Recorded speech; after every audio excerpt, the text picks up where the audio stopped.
एक टाइम पर काफी मतलब भागता था और 596 पर मेरे पास है 500 शेयर। ठीक है, बट नजरिया क्या है आपका? आज मेरे ख्याल से नजरिया तो मैडम ट्रेडिंग का ही रहता है, लेकिन फंस गए तो होल्ड कर लेते हैं लॉन्ग टाइम के लिए। अच्छा, ठीक है। तो हाँ, स्टॉप लॉस लगाया था फिर इसको ट्रेडिंग के लिहाज से अगर आपने लिया था चंबल फर्टिलाइजर, तो स्टॉप लॉस मेंटेन किया था आपने?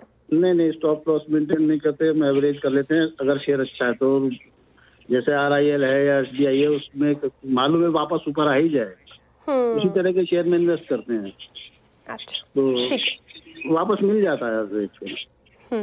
समझ गई मैं आपका सवाल इस चंबल तरह के शेयर में फर्टिलाइजर तो पे। हमेशा स्टॉप लॉस फिगर होगा। हाँ, ठीक है। अब सवाल इनका ये 596 पे इनकी खरीदे 561 पे कर रहा है, लॉस में है, ये ट्रेडिंग पर्सपेक्टिव से लिया था इन्होंने, स्टॉप लॉस मेंटेन नहीं किया था, फिर अब होल्ड कर रहे हैं। अब इस पर करना क्या चाहिए चंबल फर्टिलाइजर में? हालांकि पिछले 1 महीने में भी देखे आप तो कोई प्रॉफिट आया नहीं इस पर्टिकुलर काउंटर से। और साथ ही एक और सवाल है राजेश जी, अगर ट्रेडिंग पर्सपेक्टिव से हमने कोई स्टॉक लिया है और वो भाव गिरता जाता है, फिर हम स्टॉप लॉस मेंटेन नहीं करते, फिर होल्ड कर लेते हैं, ये स्ट्रैटेजी कितनी सही? मतलब स्ट्रेटेजी देखिए, आप आइदर एक इन्वेस्टर हो सकते हो या आप ट्रेडर हो सकते हो। हाँ, तो होता क्या है कि ट्रेडिंग करते करते कि कोई स्टॉक है कि जहाँ पे टेक्निकल ब्रेकआउट है, तो देखिए टेक्निकल में एक रिवर्सल नाम की चीज है। रिवर्सल क्या होता है? रिवर्सल में आप बुल ट्रैप सिचुएशन बनती है, या ये रिवर्सल आप दोनों तरफ आता है, ऊपरी लेवल पे भी आता है और लोअर लेवल पे भी आता है। अगर रिवर्सल होता है जैसे कि लोअर लेवल पे, तो मंदी वाला फंसता है, ऊपरी लेवल पे तेजी वाला फंसता है। It is simple as that. तो आपको हमेशा ये सोच के काम करना है कि मैं ट्रेडर हूं, तो मेरा स्टॉप लॉस, टारगेट सुनते हैं लेकिन स्टॉप लॉस कोई नहीं सुनता। टारगेट सबके दिमाग में रहता है, लेकिन स्टॉप लॉस किसी के दिमाग में नहीं रहता। और वो स्टॉप लॉस बहुत इंपॉर्टेंट होता है लेवल टू लेवल ट्रेडिंग करने वाले के लिए। तो अगर आप ट्रेडर हो तो स्टॉप लॉस जरूर रखिए।